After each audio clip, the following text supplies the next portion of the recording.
Queria ler uns versículos em Lucas, Evangelho de Lucas, capítulo 8, Lucas 8, a partir do versículo 40. E aconteceu o quê? Quando voltou Jesus, a multidão o recebeu, porque todos estavam esperando. E eis que chegou um varão de nome Jairo, que era príncipe da sinagoga, e prostrando-se aos pés de Jesus, rogava-lhe que entrasse em sua casa, porque tinha uma filha única, quase de 12 anos, que estava à morte, e indo ele, apertava a multidão. E uma mulher que tinha um fluxo de sangue havia 12 anos, e gastara com os médicos todos os seus haveres, e por nenhum pudera ser curado. Chegando por detrás dele, tocou na orla do seu vestido, e logo estancou o fluxo do seu sangue. E disse Jesus: quem é que me tocou? E negando todos, disse Pedro, e os que estavam com ele: Mestre, a multidão te aperta e te oprime, e dizes: quem é que me tocou? E disse Jesus: alguém me tocou, porque bem conheci que de mim saiu virtude. Então, vendo a mulher, que não podia ocultar-se, aproximou-se tremendo, e prostrando-se ante ele, declarou-lhe diante de todo o povo a causa por que havia tocado, e como logo sarara. E ele lhe disse: tem bom ânimo, filha, a tua fé te salvou, vai-te em paz. Estando ele ainda falando, chegou um do príncipe da sinagoga, dizendo: a tua filha já está morta, não incomodes o mestre. Jesus, porém, ouvindo, respondeu-lhe dizendo: não temas, crê somente e será salva. E entrando em casa, a ninguém deixou entrar, senão a Pedro, e a Tiago, e a João, e o pai e a mãe da menina. E todos choravam e pranteavam. E ele disse: não chores, não está morta, mas dorme. E riram-se dele, sabendo que estava morta. Mas ele, pegando-a na mão, clamou, dizendo: levanta-te, menina. E seu espírito voltou, e ela logo se levantou. E Jesus mandou que lhe desse de comer. Estava pensando primeiramente nesse Jairo, uma única filha, ainda jovem, né, ainda menina, 12 anos, com essa doença, né, com essa enfermidade grave, e ele podendo ter essa oportunidade de receber o Senhor, né? E ele saiu lá junto com as pessoas para encontrar com o Senhor. E ele pediu para que fosse a casa dele para curar a filha dele. Então ele buscou no lugar certo. Ele foi certo. Ele foi lá buscar a ajuda do Senhor. E o Senhor, como sempre, nunca negou bem algum, e sai com ele. Só que nesse meio tempo, né, e diz aqui inclusive a multidão apertando, porque todos estavam, diz aqui que, versículo 40, né, e aconteceu que quando voltou Jesus, a multidão o recebeu. Então ele chegou, tem uma multidão de pessoas esperando. E daí Jairo adiantou e falou com ele, e ele saiu. Então aquela multidão junto, e como o irmão já disse aqui também, todo mundo, logicamente, apertando, e como é dito aqui, inclusive, né? Versículo, onde é que ele fala? 45. Final do versículo. A multidão te aperta e te oprime. Então estava todo mundo apertando, né? Ele caminhando e todo mundo, quem já andou numa multidão sabe o que é isso, né? E essa mulher, que é interessante que a vida da filha de Jairo, ela tinha 12 anos, e essa mulher, quando nasceu a filha de Jairo, ela ficou doente. E havia 12 anos que ela estava doente, e foi ao mesmo tempo que a filha de Jairo adoeceu. E só que ela fazia 12 anos já que ela vinha com fluxo de sangue. E tem um detalhe que fala aqui, ó, versículo 43, que gastou tudo o que ela tinha, gastou todos os seus haveres, tudo que ela tinha, ela gastou com os médicos. E nenhum deles pôde fazer nada por ela. Nenhum deles pôde fazer nada por ela. E eu estava pensando aqui duas coisas. Primeiramente, o Senhor Jesus, no meio dessa multidão, né? Então podemos pensar, primeiramente, que o Senhor, no meio dessa multidão, aparentemente, ele era um homem comum. Embora ele era reconhecido ali pela atenção que estavam dando a ele, mas ele era um homem comum, aparentemente.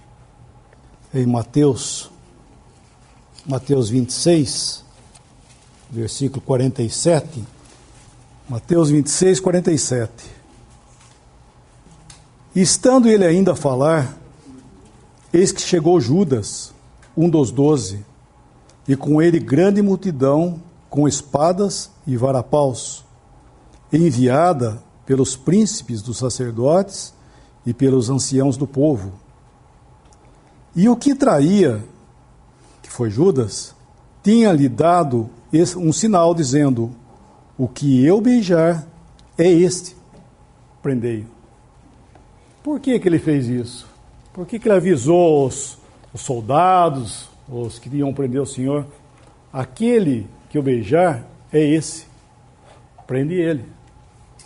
Porque se ele falasse somente, olha, ele vai estar lá no Getsemane com os discípulos, vai lá que vocês vão encontrar ele, eles iam chegar lá e encontrar os 11, né, porque o 12 estava traindo, né, e encontrar os 11 e o Senhor lá no meio deles. Eles iam chegar lá, quem que é ele? Porque ele era comum. Então Judas teve que dar esse sinal. Ele deu esse sinal: aquele que eu chegar lá e beijar, é esse que vocês têm que prender. Porque a aparência dele era igual aos outros. Essa ideia, né, que o homem, né, criou, né, pela religião, que ele era uma pessoa destacada, bonita, e aquele todo mundo já via que era ele. Não é isso, isso não é verdade. Ele caminhando no meio das pessoas, ele era um homem comum. Então, aqui, né, no meio dessa multidão, né, ele era uma pessoa aparentemente comum. Mas a palavra de Deus nos dá algo muito distinto sobre ele. Vamos ler o versículo lá de Filipenses capítulo 2. Filipenses capítulo 2, versículo 5 em diante. De sorte que haja em vós o mesmo sentimento que houve também em Cristo Jesus, que, sendo em forma de Deus, não teve por usurpação ser igual a Deus, mas aniquilou-se a si mesmo, tomando a forma de servo e fazendo semelhante aos homens, e achado na forma de homem, humilhou-se a si mesmo, sendo obediente à morte e morte de cruz. É interessante que a origem dele, né, é o céu, e se despiu das suas vestes, da sua realeza como Deus, e aqui veio nascer por Maria, a Virgem Maria. Por que virgem? Porque ela não foi conhecida por homem. Ele não nasceu segundo homem, ele nasceu segundo Deus, de uma virgem, filho de mulher, mas não filho de homem, de um homem caído como nós. Então aqui, aparentemente, aqui fala muito claro, aqui eu queria ler, chamar a atenção também, aqui em Filipenses, versículo 7, mas aniquilou-se a si mesmo, tomando a forma de servo, fazendo-se semelhante aos homens. Não diz que ele era igual, semelhante. Por quê? Porque eu estou dizendo, aparentemente, era igual. Mas por que aqui não fala que era igual? Diz que era semelhante. Porque ele era uma pessoa sem pecado. Um homem perfeito em todos os sentidos da palavra que você possa imaginar. E Deus, ainda mais, Paulo diz, Deus estava em Cristo. Era a pessoa aqui. Em Hebreus capítulo 1 fala no Filho, em Filho. Deus estava em Filho aqui nesse mundo. Então, essa verdade, né, dessa pessoa caminhando no meio dessa multidão, apesar de todo mundo estar cotovelando, apertando, ele era... Vocês lembram quando Adão pecou lá no Éden, há 6.000 anos atrás? Quando Adão pecou, Adão e Eva pecaram, Deus julgou a causa ali dentro do Éden. Deus julgou a causa, vestiu-os, né, com seus vestidos que ele preparou, só que ele não deixou eles lá dentro. Deus não deixou, vocês não vão ficar aqui dentro. Colocou, expulsou, vamos ler um versículo lá de Gênesis, só para a gente lembrar o fato. Gênesis capítulo 3, depois de julgar toda a situação do pecado cometido, capítulo 3 de Gênesis, versículo 23 e 24. O Senhor Deus, pois, o lançou fora do jardim do Éden, para lavrar a terra de que fora tomado. E havendo lançado fora o homem, pôs querubins ao oriente do jardim do Éden, e uma espada inflamada que andava ao redor para guardar o caminho da árvore da vida. Esse homem que caiu aqui, Adão, juntamente com a sua esposa, foram colocados fora, e lá dentro desse jardim tinha a árvore da vida. E ali Deus colocou querubins para guardar e uma espada que não deixava ele tomar esse lugar, não entrar nesse lugar. E assim essa pessoa que estava aqui, apesar de estar tão espremida ali, havia um círculo que guardava esse nome tão bendito que era o Senhor Jesus. Ele não era um homem como os outros. Deus o guardou. Tem um versículo lá em João capítulo 1, Evangelho de João capítulo 1,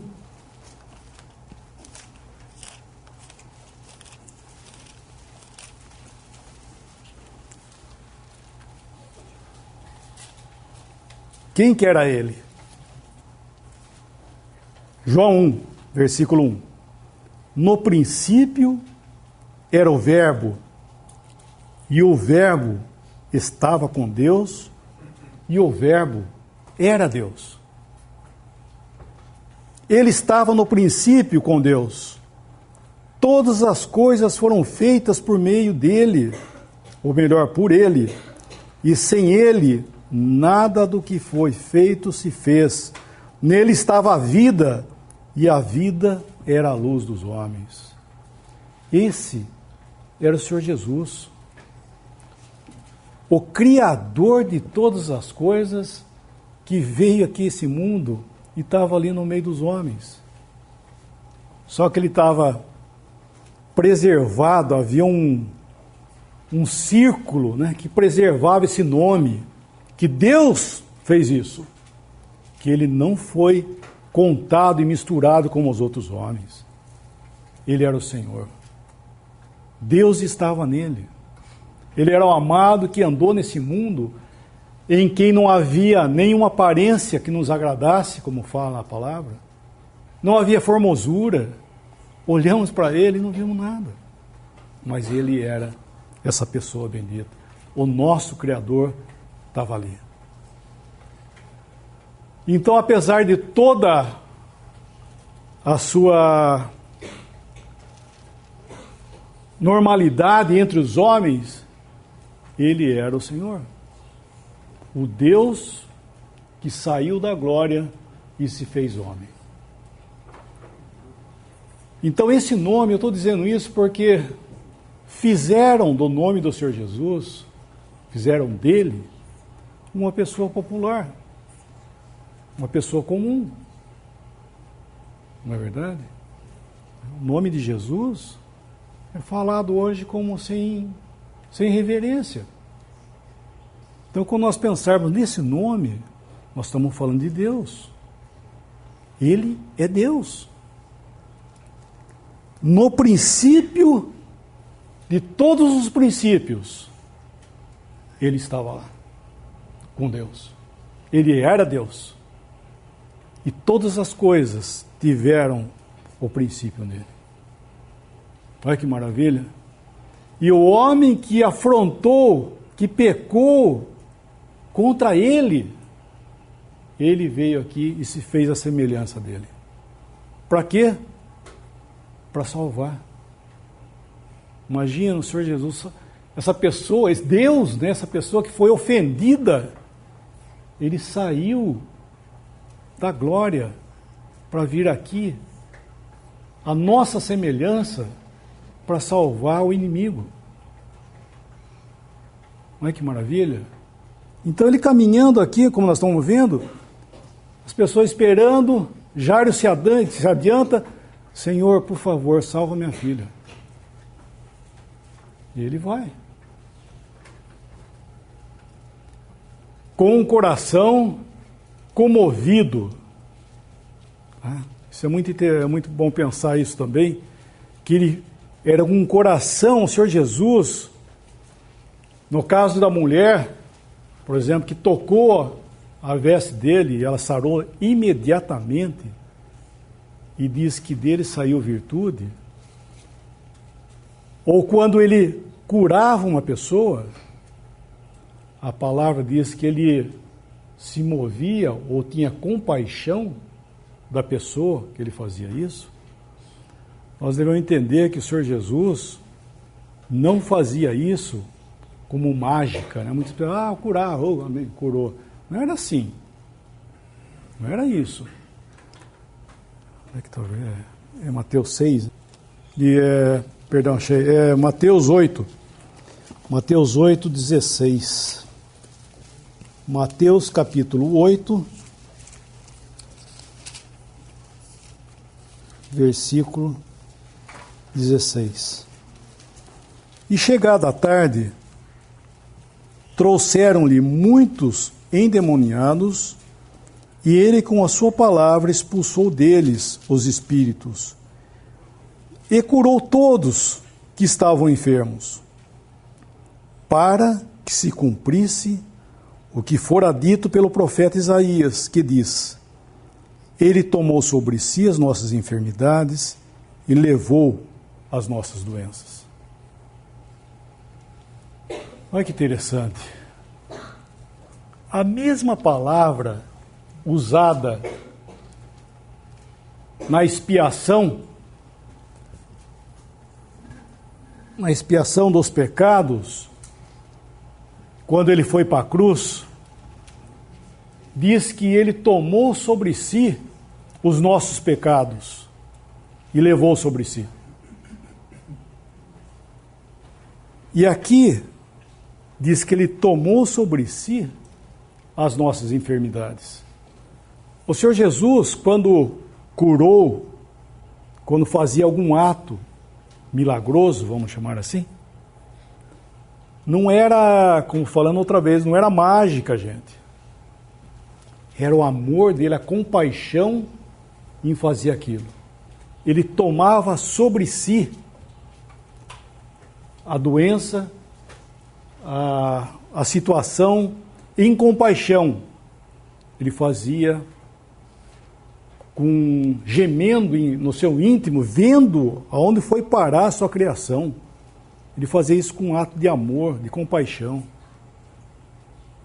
Da mesma forma, quando ele foi para a cruz e tomou sobre si os nossos pecados, o amor dele que ele foi lá para julgar a questão tão grave com respeito ao pecado, e é o mesmo sentimento aqui que ele fazia a sua cura. E ele, falando outra vez, ele levou sobre si as nossas enfermidades enquanto ele estava vivo. Tá? Aqui, enquanto ele estava aqui nesse mundo caminhando, né, e diz aqui, para que se cumprisse o que fora dito pelo profeta Isaías. Ele tomou sobre si as nossas enfermidades. Aonde? Aqui em vida, quando ele curava. Lá na cruz, ele não levou a enfermidade. Lá ele tomou sobre si os nossos pecados. E ele foi embora desse mundo e o mundo continuou como estava. Por quê? Porque rejeitou ele. O mundo continuou com os hospitais, com os necrotérios, com os manicômios, continuou com tudo isso aí. Por quê? Rejeitou aquele que podia sanar tudo. O mundo rejeitou esse homem, rejeitou Deus um dia aqui nesse mundo, a pessoa de Cristo. Então o mundo continuou. Então quando alguém diz, você crê em Jesus, então ele levou todas as suas enfermidades. Isso é um erro muito grande doutrinal. Ele levou sobre si os nossos pecados, graças a Deus, para que você tenha vida eterna. Agora as enfermidades, ele fez isso enquanto ele estava aqui. Tá? Então ninguém se fique decepcionado de ficar doente. Tá? Ninguém, estou doente, mas eu sou crente. E daí? Se o senhor não voltar, você vai morrer. Né? Desculpa da realidade. Então, o Senhor aqui, ele fazia isso, sabe? Ele tomava sobre si, sabe? Ele não era mais, ele tomava sobre si. Então, quando ele saiu para curar a filha de Jairo, ele foi lá em compaixão, sabe? Com sentimentos. E esse homem era um homem de dores, como fala em Isaías 53. Um homem de dores, de padecer. Ele sabia o que era isso. E é interessante que nos evangelhos, eu não vou dizer que ele não fez isso, mas nos evangelhos, narrando a vida dele, não diz que o Senhor Jesus sorriu. Não é verdade? Você não acha uma passagem que diz que ele sorriu. Fala que ele chorou, que ele se angustiou, fala que ele se alegrou em espírito, mas não diz que ele sorriu. Esse mundo não tinha nada aqui que ele pudesse olhar e dar um sorriso, porque sorriso é forma de alegria, né? Uma expressão de contentamento. E não diz isso. Não estou dizendo que ele não fez isso, mas a palavra não diz isso. Por quê? Porque realmente nesse mundo não tinha nada que pudesse olhar e achar alguma coisa boa, não tinha nada. Porque era a sua criação caída em todos os sentidos da palavra. E ele aqui vai com Jairo ou para a casa dele, salvar a filha dele. E no meio desse caminho, falando outra vez, essa multidão apertando, apesar da distinção dessa pessoa, essa mulher que há 12 anos vinha sofrendo, gastou tudo que tinha com médicos, e ninguém pôde curar. E eu estava pensando isso, esse é o quadro, né, de um pecador. Ele sofre de um fluxo que não tem cura, que se chama pecado. Ele pode fazer o que ele quiser, ele não vai conseguir se curar. Essa mulher fez isso, 12 anos, gastou tudo que ela tinha e ninguém pôde curar ela. Não é verdade? Aqui diz aqui. E assim, meus amigos, meus irmãos, o pecado ninguém consegue curar. Você pode fazer obras como Adão fez. Na hora que ele pecou, nossa, viu que estava nu. Pegou lá, cozeu, né, fez as cintas, né, de folhas de figueira, cobriu Ele e a mulher dele. Bom, estava bem. Com os dois estava bem ali as obras, né? O tecido da mão estava beleza ali. Na hora que ele ouviu a voz de Deus, daí não adiantou. Saiu correndo para se esconder no meio das árvores do jardim. Resolvia isso também? O que é as árvores do jardim? Religião. As obras são para tampar a nossa nudez, que não adianta nada diante de Deus. Pela graça sois salvos, e isto não vem de vós, é dom de Deus, não de obras para que ninguém se glorie. Isso é o que está escrito em Efésios capítulo 2. Não de obras. Então, na hora que ele viu que não dava, foi esconder aonde? No meio das árvores. O homem faz isso, ele busca uma religião que ele possa se encaixar lá e fazer tudo certinho, cumprir os mandamentos, não sei lá, e acha que Deus vai estar satisfeito com isso. Cumprir todos os mandamentos da igreja, aquela igreja, pô, faz isso, você faz isso, você fizer. Deus está contente com você. Não se engane, sabe? Não se engane. E são os médicos que prometem a cura, você inclusive vai gastar e não vai adiantar nada. E é o que aconteceu com essa mulher. Gastou tudo que tinha. Só que agora ela tinha um momento, é isso que eu quero dizer também. Ela tinha um momento único na vida dela, que aquele homem ia passar ali. Ele ia passar, mas ele não estava ali para ela, tá? Ele estava indo na casa de Jairo. Ela podia dizer assim, deixa ele ir lá na casa de Jairo, depois eu vou lá. Não, ela foi lá, só que a fé dela, ela falou consigo mesmo, se eu apenas tocar na orla da veste dele, eu vou ser curada. É isso que está escrito em outro evangelho. Se eu apenas tocar na sua orla, eu vou ser curada. E ela estendeu a mão e tocou, e na hora ela ficou curada. Por isso que o Senhor parou e disse, alguém me tocou. Mas como? Disseram ele, mas como, Senhor? A multidão te aperta e te oprime, e o Senhor vem falar, alguém me tocou. Como? Alguém me tocou. Meus amigos, meus irmãos, somente a fé pode ver isso. A fé toca ao Senhor. A fé é que toca as coisas que nós não vemos. E ela foi justamente o que aconteceu. E fui dizendo outra vez, era um momento único, gente. Ela sabia que talvez não, ela sabia que se passasse aquele momento ali, talvez nunca mais ela ia ter a oportunidade de ver aquele homem diante dela outra vez. E assim, o Senhor Jesus, ele veio a esse mundo, falando outra vez aqui sobre ele veio aqui para ir para a cruz, para morrer por nós, pecadores.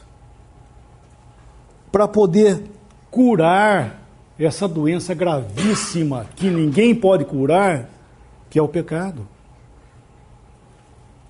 O Senhor Jesus foi lá e levou sobre si os nossos pecados e julgou ali, Deus julgou nele os nossos pecados, o castigo que nós merecíamos por sermos um pecador perdido, rebelde inclusive, ele levou ali.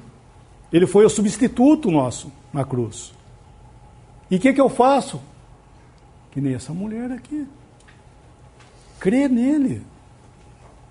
É crer. É que nem o que ela fez. Ela não fez nada mais do que isso. Ela creu que se ela fosse ali, tocasse nele, e foi justamente. Até ele fala, a tua fé te salvou. Então, é assim hoje. O evangelho sendo anunciado aqui, tem duas coisas só que precisa saber. Primeiro, que você é um pecador. E segundo, que existe o Salvador. E o encontro de um pecador e o Senhor Jesus é salvação. O resultado do encontro de uma pessoa com o Senhor Jesus chama-se salvação. A fé toca esse ponto. E é o que aconteceu com ela. Ela foi ali, na hora que ela tocou o Senhor, esse momento único, resolveu todos os problemas dela. E o Senhor sabia, né, quem era ela, logicamente. E ela se declara diante de todos o que tinha acontecido. E fala com ela, e tá esse momento, e Jairo lá. E agora? Aí logo vem o aviso, né? Não incomode mais o mestre. Sua filha já morreu. E infelizmente, esse é o quadro, né? Aqui nesse mundo, que a morte coloca fim a qualquer esperança. Não é verdade? A pessoa morreu, então acabou. Falaram isso para ele. Não incomode mais o mestre, porque sua filha já morreu. O Senhor Jesus, para ele não tem isso. Para ele não existe o impossível. Não é verdade? No vocabulário de Deus, não existe essa palavra impossível. Só tem uma coisa que Deus é impossível de fazer. Não é verdade? Só tem uma coisa que Deus é impossível. Está escrito. É impossível Deus fazer. Sabe qual que é? Que Deus minta. É impossível que Deus minta. Isso é impossível.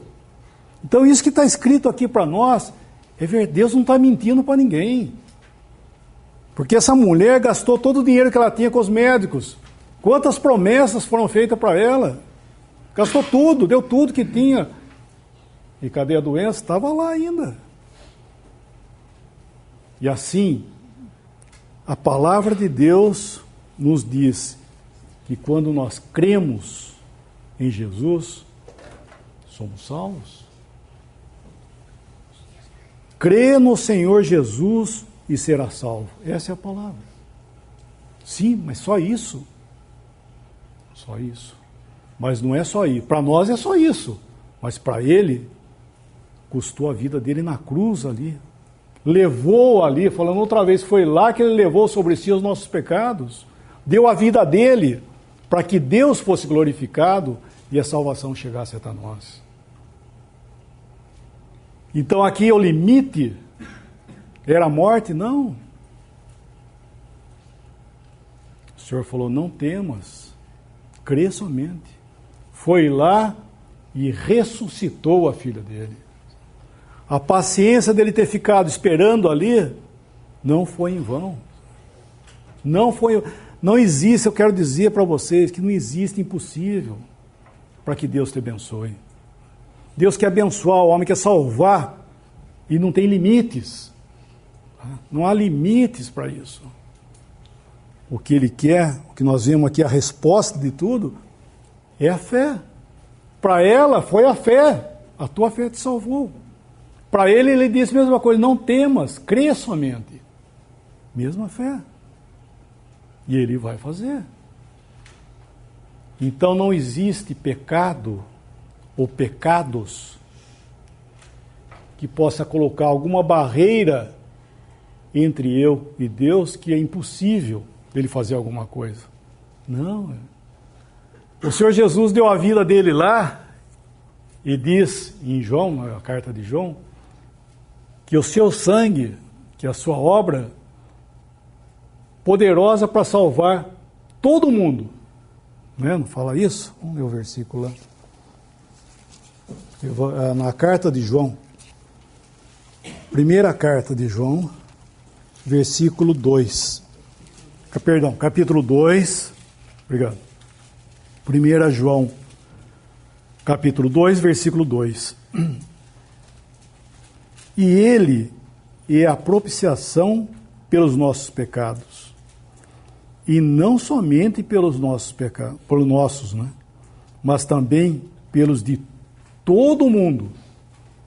Ele está dizendo aqui que todo mundo vai ser salvo? Não, não está dizendo isso. Que a obra que o Senhor Jesus fez, ela é capaz de salvar todo mundo. o poder de expiação, a grandeza da obra, se todo mundo cresce, todo mundo tem perdão. É isso que ele está falando aqui. Agora, só que existem os nossos, né, como ele fala. Ele é a propiciação pelos nossos pecados. Quem são? Esses são os crentes. E nós sabemos que a tenda se estendeu a todos. É isso que ele está falando. Salvação ultrapassou. Foi além. E Deus está salvando quem queria. Se o mundo inteiro cresce, ia ser salvo. Diz aqui que é poder para todo mundo. Então, meus queridos, é isso que eu estava querendo compartilhar. Que o dia de hoje vai passar e já passou, né? 7 horas já quase. Amanhã, não sabemos o que será. E assim foi com o Senhor, para essa mulher aqui. Esse era o dia. É agora. Amanhã tem? Não sei se ele vai estar. Não sei onde que esse homem vai estar amanhã. Então esse era o momento que ela tinha que ir ali. Esse era o momento. E assim a palavra nos fala, hoje é o dia da salvação. A palavra de Deus não garante, em hipótese alguma, o dia de amanhã. Não existe amanhã. Então, Deus está falando hoje. Sempre foi dito nesse sentido que hoje é o tempo. Hoje é o dia. O momento oportuno de salvação. Por quê? Porque amanhã não sabemos. Não é verdade? Não sabemos o que será. A minha própria vida, eu não sei. Você sabe da sua vida amanhã? Não. Ah, mas eu tenho só 15 anos, eu tenho 16, eu tenho 10, sei lá quantos.